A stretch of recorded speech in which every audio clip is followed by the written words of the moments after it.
Hello and welcome to Americans Learn. My name is Lauren and today I'm looking at a Lindsay Nikole video. This one is, are seals evolving into whales? I don't know. Probably not, but maybe something similar. We'll never know. We'll find out what Lindsay has to say about the entire discussion. Let's begin. Evolution of whales, it's pretty fucking nuts. When you think about the evolution of whales, it's pretty fucking nuts. Evolved from this, alive 53 million years ago. Dipped their toes in the water and boom, went aquatic. Then It was actually boom, big mega aquatic. And then there's seals, who evolved from something like this, alive 21 million years ago. Totally different land ancestor, but with a very similar outcome. Life, back in the water, almost. Yeah, seals and their relatives aren't totally aquatic. They still spend a lot of time on land, bopping around, looking like it's uncomfortable, while still holding— Yeah, it does look pretty uncomfortable on land. They kind of like, they don't really seem to like being on land too much. But they're much more graceful in the water. The title of apex predator in some of their waters. What does this all mean? Are seals just halfway through their journey of becoming something more like a whale? Today we'll be exploring their evolutionary journey. That could be I'll cool. introduce you to their ancestors, strange specimens in the seal lineage, and answer the question, why is do I whale have to look at their that? final form? I didn't like that. Before we get started, I don't know if you noticed, I decided to wear the cropped shirt for you because I didn't show you what it looks like on. I told you it's my favorite shirt, so I decided to wear it today. I like it a lot. It's literally my favorite shirt. And I am gonna be doing a cropping tutorial. So if you get this shirt, and by the way, there's like a couple more days to get this shirt. If you get this shirt and you wanna crop it, I'll show you how in different ways. It's all fringy, which is nice. Yeah, make sure to get one. Ding. All right, I kind of like let's get fringe. the general information out of the way. I Seals like a are just fringe. one of many groups of semi-aquatic mammals collectively known as Pinniped. pinnipeds, which Cool. means feather-footed. Take one look at Ah. the flippers and yeah, that's fucking feather feet. They look like feet constructed of thick, wet feathers. And the pinnipeds include three main families. One, Otariidae, like notoriety, but Otariidae. That's the sea fun. lions and the fur seals. Collective. Fuck. What was that? Nico, what are you doing? Nico's knocking shit over. Everything's fine. Oh, now you want to go? Now he's screaming. She got super into fetch. See? I love cats with the little springs. Oh,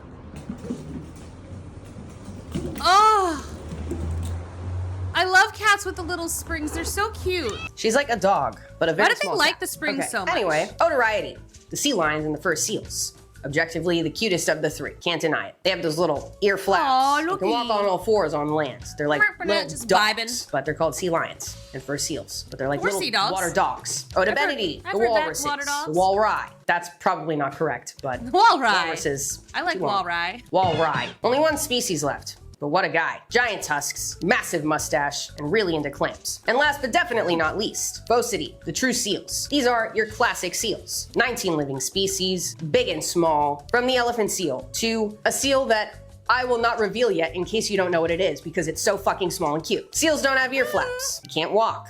They just undulate. A characteristic I know you bitches are all over. Pow, pow, pow, pinnipeds. They're about a quarter of today's marine mammal species. And they're found pretty much in every cold sea and a few warm ones as well. They're the edgelords of the natural world because they live on the edge of things. Yeah, Beaches clever. are the edge. Ice is also the edge. Rocky coasts, edge. And they've got plenty of adaptations in order to do so. Blubber for warmth, flippers for speed, a flexible spine for zipping through Ooh, kelp forests look at him or go. cruising under Arctic ice. They Oh, he looks so concerned. I loved him. I've only seen seals in San Diego, like on the beaches. are the phenomenal pinnipeds. So where exactly do they fit in the evolutionary tree?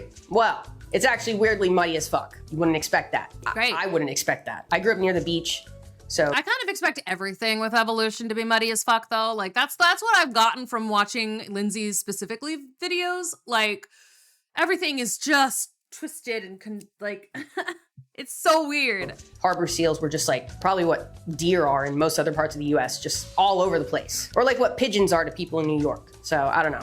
You wouldn't expect it to be muddy as fuck. We do know that they're definitely in the order carnivora. Your cats, your dogs, your bears, weasels, etc. The carnivorans. Okay. But who exactly their closest relatives are is something scientists have been arguing about for over 100 years. Before genetic Wow. evidence, and you were just looking at a bundle of bones, the answer was bears. Bears beats Battlestar Galactica. Bears do not. What is going on? Seals and other pinnipeds have a lot of skeletal similarities to bears. So the answer was bears. Okay. It's closed. For a long time. Bears. You know, genetic evidence. I would not have fucked shit expected up that. And threw mustaloids into the mix. Your weasels, your honey badgers, also your otters. Obviously, otters make you say, yeah, That makes sense Okay. from a very surface level point of view. So the latest massive genome scale studies mostly support a closer tie to the weasels, but some evidence still points to bears, and bears and weasels are closely related too. So it's like pretty much sold on weasels, I would say, but wanted to provide the muddy as fuck context anyway. That's what we do here. We talk about shit that's muddy as fuck. Regardless, Yeah. the seals have gone down a much different evolutionary path than their closest relatives. They have streamlined bodies, flippers instead of paws, thick blubber, like I said, long and sensitive whiskers to detect movements of fish in the water. Pretty sick. And the thought of not having them around for future generations makes me sick. But no need to panic. People are working on the ground right now to make sure that doesn't happen, including Good. a conservation group called Planet Wild. I do like literally seals. get involved. I mean, with yourself. except for I'll tell you more about I like seals whenever I'm not watching a video about penguins, basically. If I'm not watching a video about penguins, I love seals. latest mission at the end of the video. If you don't know them already, you're gonna love them. But we've got a long ways to go before that, because the story of seals starts sometime like 24 to 30 million years ago. Actually, this isn't even specifically seals yet. This is pinniped shit. Primitive pinniped shit. Our story starts with a little weasel-looking fossil Primitive called... Pinnipeds is like a terrible band name, but it's a fun, terrible band name. Puella Oh, princess. Puella darwini. Puella darwini. It was discovered in the Arctic Circle of Canada by a team led by paleobiologist Natalia Rybczynski back in 2007. Nat Geo said she named it Puella darwini after an Inuit word referring to a young seal and Aw. some obscure biologist. I love when Nat Geo gets chummy. As you can see, Puella Right, when darwini they- is a very long word. I'm gonna call it Pepe. Funny. Pepe is very pre-pinniped. No flippers, seemingly no aquatic adaptations at all. But that is not the case. The paper announcing their discovery listed out a ton of these teeny adaptations that would, of course, as time went on, become more and more extreme. These include a forelimb with a prominent deltopectoral ridge on the humerus, a posterodorsally expanded scapula, a pelvis with relatively short ilium, a shortened femur, and flattened phalanges, What? suggestive Well, of webbing. I was gonna say the flattened phalanges is the only one of those I could figure out what that means for the creature. In more better words, strong front legs for to swim, shoulder bones better shaped for to paddle, shoulder hips and thigh bones for moving in water, and flat toes and webbed Cool. feet. Thank you, probably. Linz. I'd lead with that. So, Yeah, this me little too. guy clearly represents some of the earliest steps towards life back in the water for this lineage, reminiscent of the first steps of whales, for sure. Pachycetus. I'm gonna go ahead and say what we're all thinking. Definitely not as grotesque looking. Pachycetus was grotesque. Brother, what's that? These early members of both of these lineages were not spending all of their time, or probably even most of their time in the water. Decent chunk of time, but not all their time. They were just slowly starting to take advantage of an untapped habitat. Shorelines, very shallow water systems to hunt in, or even escape from predators in. All right, next up, Potamotherium, alive about 23 million years ago. Looks like a mix between an otter and a mink. It is neither otter nor mink. It is a primitive pinniped, definitely more streamlined for a more aquatic lifestyle. But one of the coolest things about them is their whiskers. In 2023, scientists looked at the regions of their fossilized brains by making 3D scans and endocasts of their fossil skulls, and then Cool. focusing on the surface features that show where different brain regions were located. They compared the size and shape of a Cool. particular part of the brain called the coronal gyrus, which is known to receive sensory signals from the head, especially the whiskers. They were able to figure out that even this early on in primitive pinniped evolution, Potamotherium was probably using its Pinniped. whiskers to find and hunt prey underwater. Over time, the prototype seal body became more and more recognizable. Limbs got long and flat. Webbed feet became flippers. The backbone became a compromise between flexibility for swimming and strength for hauling onto rocks. Their heads changed too. Early seals had long, narrow skulls for catching squids and fishes, Like we while others developed robust jaws and teeth for tackling hard-shelled specimens. And their whiskers got sensitive as fuck, able to detect the turbulence of a single fish swimming by, even in murky waters. By about 15 million Pretty years good. ago, the pinnipeds were spread out all over the northern hemisphere and then diverged into the 3 groups we know and love today, which means the first true seals, but not without a fucking headache first. For a long time, Of the course. earliest definitive seal was considered Afrophoca, represented by a single fossil specimen found in Libya back in 2014. The jawbone showed many similarities to that of modern seals, enough for the authors to conclude back then that they had found one of, if not the, earliest true seals. I read about Afrophoca in most of the papers I used to research this video, but those papers were from 2023 or earlier, because just last year, in 2024, Afrophoca got booted. Turns out it was not bummer. a seal, and instead an anthracothere, an extinct relative of hippos and whales, and has been assigned to the genus Afromyrix. Sad. Ah. So what do you know? The beginning of La the seal bummer. lineage is also muddy as fuck. But I have a couple other prehistoric Again, seals it's for your evolution. lineup today. Hadrochirus, alive about 6 million years ago, living on the levelly coast of what is now Peru, with massive skulls and powerful jaws built for crushing hard-bodied prey, mollusks, echinoderms, shellfish galore, or maybe a crusher of bones. Hard to say, just definitely able to crush through hard shit. And more petite was Prepusa. It got to 2 feet long max. Very cute. baby. And they might remind you of a seal alive today, the Lake Baikal seal, one of the smallest true seals alive today.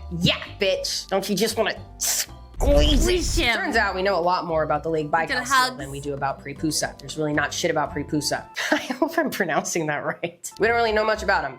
Just the fact that they existed and their name sounds like Papusa. And you know what? More fun to talk about tiny seals alive today than ones that are extinct. Yeah, because we know more about them. And I bet they piqued your interest a lot more than fucking Papusa. So, the Baikal seal, found exclusively in Russia's massive lake, Baikal. No other seal lives so far from the coast, by the way. Interesting. Not totally sure how their ancestors made the journey. Once they got there, they adapted into a lineage that hits. But, you know, sometimes animals find their way into weird spots. Okay, look. Last night, for instance, a baby bunny walked into my restaurant. There are a lot of rabbit warrens around, but not on the main drag, and like the restaurant's on the main street, right? And it's so busy there. I've never once seen a rabbit there. They are always on the back streets, you know, on the side streets coming down. So it's like, I don't know how it got so lost from its mom, you know, or from the warren itself, but it just kind of walked into the restaurant, happy as you please. Luckily, yesterday was really nice outside, so all of our tables were outside. No one was really sitting in the restaurant. But it was there for like 3 hours. We couldn't get it out. Like we were like, how do we were trying to get the rabbit out without hurting it. We were a little bit worried that it might find like a rat trap. But the traps that we have for those guys are the little enclosed ones that they kind of can wander in, and then we can just remove them. And granted, I will say we haven't had any, but we have this just in case. But anyway, so we were worried about that a little bit, but I was also worried that like a customer might see just like a flash of fur out of the corner of their eye and think it was a rat or a mouse or something. It's like, it's not, I promise. But yeah, just kind of wandered in, and it finally left, and I kind of like chivied it out of the thing, and then it just took off down the street, down the main street again, like crossed the road. I was like, this poor rabbit got so turned around and lost. But like, hopefully it found its way back to at least a side street to find a rabbit warren, but it did not go the direction that I usually think of so I don't know. I'm worried about it. I'm very worried about the little guy. The point was, though, that animals will find themselves in places that they should not be. And I don't even know how it got up to where the restaurant is. I don't know how it got all the way down the street. I don't know how it did that. Anyway, I hope it's okay. Long story about the rabbit. Over. All of our objectively cute characteristics. Small, big eyes, fluffy, and round. They get to about 4 to 4.5 feet long and somewhere between 100 to 280 pounds. Genetically, their closest living relatives are the ringed seals, also very cute and round. They probably split off from them at least 500,000 years ago. Maybe your brain is going in the same direction as mine. Is this a bizarro island rule situation? A lake is essentially an island separated from the ocean by land. Well, it is possible that there maybe there was like a longer lake or at some point, right? Like the coastlines changed. Maybe they just kind of followed the lakes down too for a while, like however long ago, and then land changed and it dried up. It's an inverse island rule. Are they tiny due to bizarro island rule? Maybe. Gotta be honest, this is a little tangent. I did not come prepared with an island rule conversation for this video. Now I'm thinking maybe bizarro island rule would be an interesting video. But they have to be a little smaller, right? Because they live in a lake, and if they get too big, then they're gonna overextend themselves and die out because they can't support themselves, right? Exists, but it must exist. If it exists on land, it must exist in the water. I'm gonna figure it out. If you don't know what the fuck I'm talking about, Island rule is this tendency for species on islands to get weird as fuck. It's a fuck around and find out situation. Yeah. A lot of the times they get fun-sized. The hobbit people, Sicilian pygmy elephants, etc. But sometimes they get bigger. It just depends. Island rule is weird as fuck. That's all we know about island rule. It's weird as fuck. So looking into it in the aquatic sense would be interesting. I'm adding it to the list. Regardless of whatever's going on here, the Baikal seal probably wouldn't exist if seals went fully aquatic. Probably. So be grateful they didn't, I guess. Then on the other end of the seal spectrum, we've got the elephant seal. Northern and southern. Southern are the biggest. These bitches are bigger than walruses, and arguably much more grotesque. There's definitely no whales that have the same But look how jolly he looks. He looks so happy. essence as an elephant seal. This is just unusual. Male southern elephant seals can get to like 19 feet long. Oh my god. Dude. Oh, God. That's bigger than this room. Oh my God. Okay, sorry. I hate that. Ugh. Okay. Yeah, I don't Males really use like their it when the animal's proboscis, bigger than my room. i.e. that facial trunk, as an amp. Makes them loud as fuck. Makes them sound like Frank in that one episode of It's Always Sunny. What? Can't even think about it. They also obviously use their trunk for sexual display. Also Of thermal course. regulation. Also water retention. It's a godforsaken one-stop shop. But they do have one thing I'm super into. A world record for the longest dives of the seal group. They can go 5,000 feet below the surface of the ocean and stay down there for up to 2 hours. That's Whoa. sperm whale level type shit. That's longer than most whales, I think. That's fucking crazy. And so, back to the original question. Are seals just a transitional form? Are they some halfway stop between land mammals and whales? A step on the stairway to full aquatic living. Drum roll, please. No. Nope. Nope. Seals are not on the way to becoming whales. They're not unfinished in evolutionary development. That's not even how evolution works in the first place. Like, nothing's on the way to becoming something else. Because everything just happens. Shit just unfolds. Things play out. There's no direction. Evolution isn't linear, or a race, or looking to create some sort of metals for best adapted to the water. Like I said before, it's a massive, wildly branching bush, or tree, whatever you want, filled with side roads, dead ends, twists, returns. Seals are a branch that found a way to master two worlds at once, and then double down on what worked for them for millions and millions of years. They're not a midpoint to the final form of something else. They are their own final form, a unique, vibrant lineage look that has how their own fancy. shit going on. Sure, their life on land looks forced and uncomfortable, hard to look at, but they don't feel that way. At least I don't think so. They don't feel that way because that's just what they are.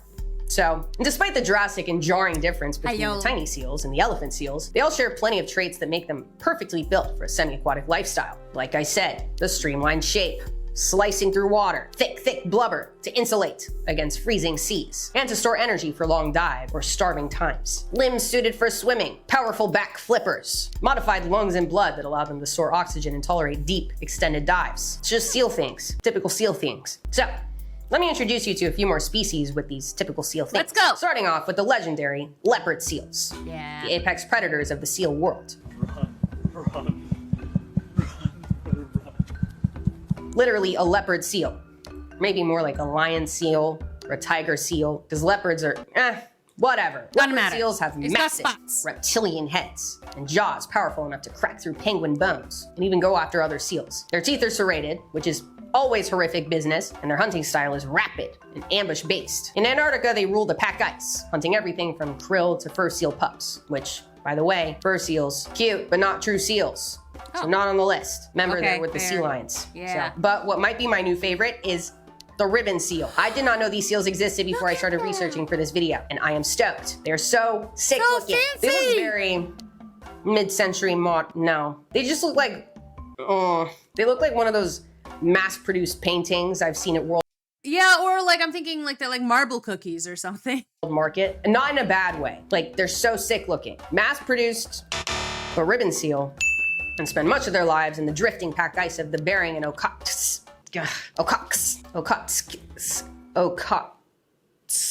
seas. Elusive, rarely Never spotted on heard of land. those. Scientists didn't even know much about their behavior until satellite Whoa. diving became a thing. Ribbon seals are solitary, loners on the ice, perfectly camouflaged and armored for a life that's 90% water, 10% lying on floating ice chunks. Next, the hooded seal. What the fuck is this? Didn't know about this one either. Their name comes from the obvious fucking feature, a muscular, inflatable nasal sac or hood on the male's head. When relaxed, What's the it just red looks like a thing? big pouch on the nose. Okay, but when a looks male normal. is excited, threatened, or showing off, he can inflate this hood. He inflates it, blowing it up into a bright red balloon. Can cover the entire top of their head, even cover one of their eyes. Yeah. It's used for intimidating other males and picking up chicks, as you would unfortunately expect. You wanna see it? I don't wanna see it. Hooded seal pups are really, really cute though. They're known as bluebacks, which sounds like a slur, but refers to their stunning blue, silvery fur. They're cute as fuck.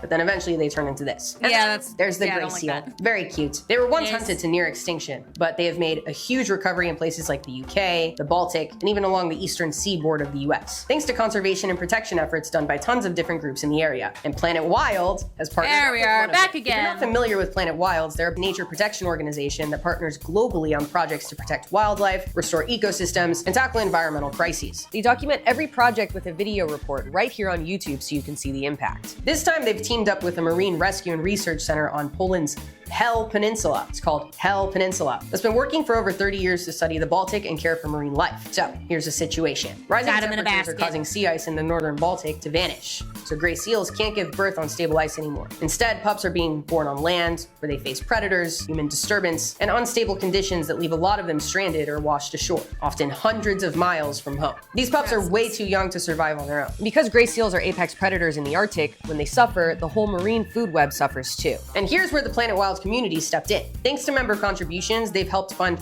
3 brand new seal enclosures, giving stranded pups safe spaces to recover, an upgraded 24/7 monitoring system so caretakers can keep constant track of their health, and 7 specialized tracking devices, which let researchers follow pup after release and understand how they reintegrate into the wild. The goal is to make sure these rescued pups don't just survive in the hospital, but get the full second chance they deserve out in the ocean. And the best part is, all of this was made possible by Planet Wild members, which could be you. Their whole model is crowdfunding for nature. There's no set price for the membership, so for as little as the cost of a single taco, you're directly funding conservation projects like this. And every month, their field team documents the work on site with a video That's report, so you cool. can see exactly how your support is helping. I've been a member for more than a year now because it's positive, it's hopeful, it's important, and it feels good to know you're making a direct difference. If that doesn't sound good enough yet, I have one more incentive for you. The first 100 people to sign up get their first month completely comped by me. So you can already wow. start making a difference now. See the impact in less than 30 days. If you don't feel like sticking with it after that, no worries. Cancel anytime, no questions asked. Go sign up at the link in the description using code Lindsay29 and let's support projects like this that give seals a second chance. That's so cool. And if you like this video, be sure to subscribe so you don't miss my next video, which I think, if I am correct, is the final episode, for now, of the history of cats. The lost lineages, to watch that cats, and cat kind of relatives that are very closely related to them, that are essentially another cat that you might have never heard of. Check out the merch. That's my next video Get it from her that I'll cropped. watch. I'll show you how. Check out Patreon for behind the scenes updates on our Discord server. And for now, stay curious. The world has a lot for us to learn. See ya! Bye! That's cool. Okay, I might try to do that, Project Wild thing. The fact that I can do it for like $6 a month is something that I can afford, which is nice. So I might do that. We'll think about it. We'll think about it. We'll come back to it. Anyway, thank you so much for watching. I always like a Lindsay Nikole video. These were seals. Seals are cute. Again, always cute unless they're watching a documentary about penguins, in which case they're not cute. They're terrifying.